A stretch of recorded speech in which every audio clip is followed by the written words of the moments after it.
王后为永葆青春，竟在密室囚禁一个和她长得一模一样的人，每天都要将她的皮肤撕下来给自己换上。怎料这样还不够，她还命人每隔1个时辰就给宫女送去丰盛的食物，将她们养胖后再抓去放血，尸身则交由下人埋作花肥。直到有一天，丫鬟被发现院里有间密不透风房子，正当她好奇想要靠近查看时，却被王后抓个正着，只好谎称自己是过来查看这里是否受邪魔的干扰。于是王后便答应她随便查看。夜影她回想起之前侍卫说的，有的宫女每隔一段时间莫名的失踪了，我觉得应该是血族在作怪。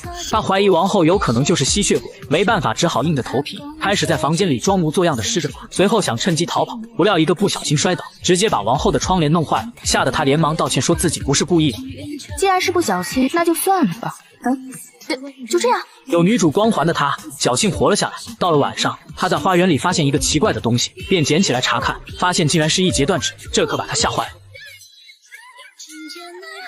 夜影证实了自己的猜想，并派灵鸟前去查看王后到底在做什么。正所谓不作死就不会死，灵鸟目睹了换脸的全过程，没成想在逃跑的时候被王后逮个正着。回家后，夜影把此事告诉了法师，殊不知自己彻底惹恼了王后，直接命手下将他们铲除。你们去把大巫师和神使给我杀了。是。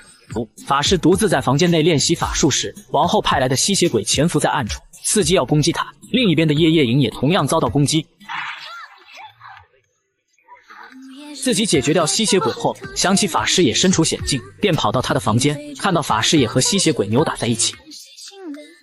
法师迅速摸出银簪刺向吸血鬼的心脏，瞬间灰飞烟灭。随后刺杀他们的一个吸血鬼逃了出来，向王后禀报任务失败，气得王后直接将他送走。随后王后便去找亚龙帮忙。晚上小影来到花园散步，就在这时亚龙出现，亚龙逼小影现出狼身，否则就杀了他。小影吓得就想跑，可是腿短，还没跑2步就被亚龙抓住。正当亚龙准备向小影下手时，看到了他脖子上的项链，便问他为什么会有魅蓝石项链。小影说这是700年后的他送给他的。于是亚龙把小影带到了他的山洞。这时他们发现狼人把他们都杀了，并说要找亚龙报仇。说着狼人就变身跟亚龙打了起来。就当小影想跑时，又想到亚龙曾经救过他，于是帮助亚龙把狼人打败了。这时的他也因过度消耗晕了过去，本想趁机杀了小影，但他晕过去的时候都还在担心自己，便没舍得杀，还给他把伤医好了，并许诺小影一个愿望，说要亚龙陪他好好玩一个晚上。篝火晚会时，他不小心牵了亚龙的手，亚龙就以为小影爱上他，小影却跟他说他的男神是马可，并叫他不要自作多情。说着说着，翻脸要把小影杀了。这时侍卫赶了过来，奈何这些人哪里是亚龙的对手，2下就把侍卫打死。这时小影拿出手机给他拍了几张照，并说这是摄魂术。这时拿出他的佛卡把大家电话。在法师的帮助下，他们找到一间密室，突然一具骷髅把2人吓得够呛。紧接着法师施法将密室点亮，这可把5只吸血鬼看得清清楚楚，吓得夜影连连后退。还好法师技术过硬，一招就解决掉5只吸血鬼。他们进入密室后，终于找到了被囚禁的真王后，将其救了出来。随后夜影2人给大王表演飞天术，先是借来一个宫女，然后合力施法来个大变活人，顿时火影里出现真王后，吓得假王后立马慌了神。就在大王夸赞2人技术了的时，大王，你身边坐的那个狐狸是血族，你真正的王后系在我这里。假王后立马装柔弱，表示如果自己真是吸血鬼的话，那大王的血不就早被吸干了吗？大王一听觉得很有道理，随后侍卫端来事先准备好的血，馋的假王后直咽口水，还是要忍住，但身边的宫女扛不住了，直接想要啃掉大王，幸好被假王后及时阻止，同时也暴露了自己的身份。你真的是血族啊！随后早已成了吸血鬼的太监宫女一一都现出了原形。此情此景惊呆了大王的下巴，假王后疯了魔似的要解决掉破坏好事的夜影2人，还好杨将军及时赶到。眼见假王后就不是将军的对手时，亚龙赶来救姐姐，想要带她离开，可她宁愿死也要和大王死在一起。当假王后找到大王时，她的脸又开始过期，丑陋的脸吓得大王嗷嗷狂叫。大王，我很丑对不对？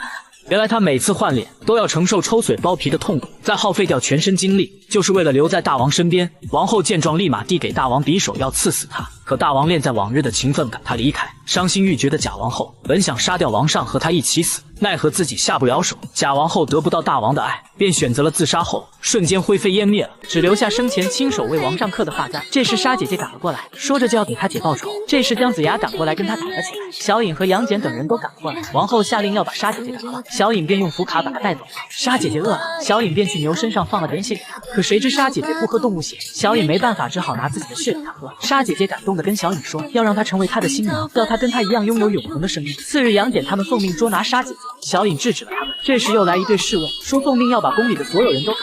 姜子牙用火神术拦住了他们，带着沙姐姐他们逃走。没过多久，小影任务完成，准备离开。临走前，他拿出手机给沙姐姐拍照，并跟她说这东西3000年以后才有。这时沙姐姐才知道他来自3000年后，他不让小影走，还要小影当他的新娘。小影不愿意便跑开了。沙姐姐本想去追的，可姜子牙布下法阵把她困住了。小影临走前叫姜子牙照顾好沙姐姐，并指点她去找西伯侯。这时小影的手串发出5颜6色的光，嗖的一下，小影就穿越回去了，留下姜子牙一个人在这里相亲。唐朝开元年间，沙姐姐见到一个跟小影长得一模一样的人，便把他带到他的山中。原来他是大臣的寿王。当他知道如果成了吸血鬼就可以不老不死后，便主动要求亚龙吸他的血。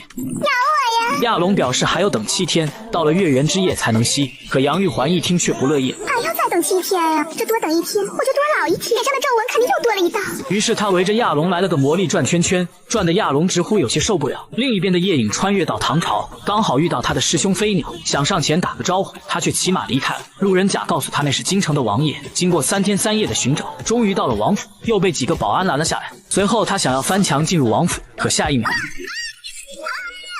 王爷以为王妃回来了，二人开心的来了个熊抱，再来个爱的转圈圈。可夜影一系列的言谈举止，戏精的王爷假装飞鸟把小影的阴阳镜骗走。随后王爷给小影倒了一杯西域的特制白开水。夜影发现王爷没有戴5色手串，便想起师傅说师兄的前世可能也在唐朝，于是找了个借口溜走，结果被思远用法术绑了起来。由于夜影和杨玉环长得一模一样，便把夜影当作妖物抓了起来。他用尽了各种剑妖术逼他现原形，先在他脸上画个圈圈，再画个叉叉。黑狗血都对你不起作用，妖力不浅。黑狗血！随后又拿火盆熏他，朝他吹烟，再给他戴上花环进行火烧，最后再为他一把剑药豆腐下。不料满脑袋都开出花来了，还没现出原形。另一边的作精杨玉环发现自己竟然瘦了，必须马上吃肥肉胖起来，无疑又是折磨亚龙的时间到了。那就抱着没些荤菜啊，要越油越好。我可不想瘦成一个丑八怪。到了晚上，亚龙回忆起夜影的点点滴滴，确认自己抓错了人。第二天想要把作精杨玉环赶走，可杨玉环却打死也不愿离开。他见亚龙执意要赶走自己，恶狠狠地拔出匕首，将手指划出鲜血抹在脖子上，来了一出请神容易送神难的戏码。不是你们最喜欢的食物吗？来呀，来咬我呀！气得亚龙张大嘴巴，给他一顿胖揍后送回了王府。当真的夜影跟亚龙打招呼时，亚龙却以为是杨玉环又来忽悠自己，却嘲讽他夜影没有他那么胖，把夜影搞得一头懵逼。到家后，亚龙发现刚刚见面的女孩就是真的夜影，紧接着他感受到夜影有危险，跑去救她。当亚龙赶到时，杨玉环扑了上来，疑惑地问道：“你是？我是你的小玉呀！又是你！滚滚滚！”吓得亚龙撒腿就跑去找夜影去了。当夜影要解开腰带时，王爷以为要和自己来个亲密接触，毕竟是青天白日，又是在郊外，万一让人家看到，不好了。谁知这一切竟是个误会，不料人家直接掏出符卡。你不是玉环，你是叶言。夜影用符卡定住王爷后，过了许久也不见飞鸟来附身。王爷为了逃跑，竟然假装飞鸟附体带他去找真身。到了晚上，他骗夜影洞穴就在前面，于是趁他不注意时，直接掏出匕首朝他腹部刺去。此时鲜血已经染满了整个匕首，可女孩抓起匕首使劲捅自己，瞬间惊呆了王爷的下巴。情急之下，直接把话痨的王爷打晕。就在他有些绝望的时候，他看到不远处有亮光，原来是师兄用手机闪光灯作为信号，随后便找到了受伤的师兄。正当思源给师兄魂魄归位时，王爷手下赶过来，亚龙主动出去查看，可刚走一会儿回来，竟看到夜影给情敌擦汗的场景，一气之下解决3000侍卫，气得夜影骂他没有人性，最后二人只能不欢而散。随后师兄告诉他们，必须阻止曼珠沙华现世，而这曼珠沙华号称地狱之花，它能释放冥界妖魔，并能号令世间群魔，若让刘家得此神器，便会统一6界，后果不堪设想。当他们赶到时，刘家将眼珠挖出来炼金丹，思远和飞鸟上前阻止，三人就此打了起来。此时王妃给夜影当头一棒，吓得他撒腿就跑。此时刘家也吞下了曼珠沙华，没有人能是他的对手。危急时刻，亚龙霸气出现，看着我的女人。随后二人同时施法缠斗起来，不然众人从刘家眼前消失。原来是亚龙把他们带回了自己的洞穴。思远怕刘家找到这里连累亚龙，亚龙却安抚他们安心住下。可万万没想到，在此之前杨玉环被当作夜影抓来过这里。此时杨玉环带着刘家向他们袭来。记得你之前答应我，一定要将那只血族活捉，要活的。很快刘家找到洞穴，打开了结界，亚龙紧急把他们送进洞内密道。为了让他们顺利逃走，决定自己留下来应对刘家。你快点把门打开呀，亚龙！你不是要咬我妈吗？你把门打开，我让你咬。夜影不想离开，师兄直接用定身术把他定住，直接抱走，并利用5色手串带他离开，回到现代。可思远不想让夜影遗憾，施法用绳子把他拉了下来。就这样，夜影终于留了下来。可刘家体内有曼珠沙华的灵力，差点让亚龙领了盒饭。还好夜影二人及时赶到。奈何此时的刘家实在太强大，他们根本就不是刘家的对手。就在刘家要放大招时，叶影终于想到办法，先将2个法器合二为一，再用手机闪光灯照着法器，顿时使用说明书展现出来。叶影拿着法器对准他，不一会儿刘家没的灵力后烟消云散了。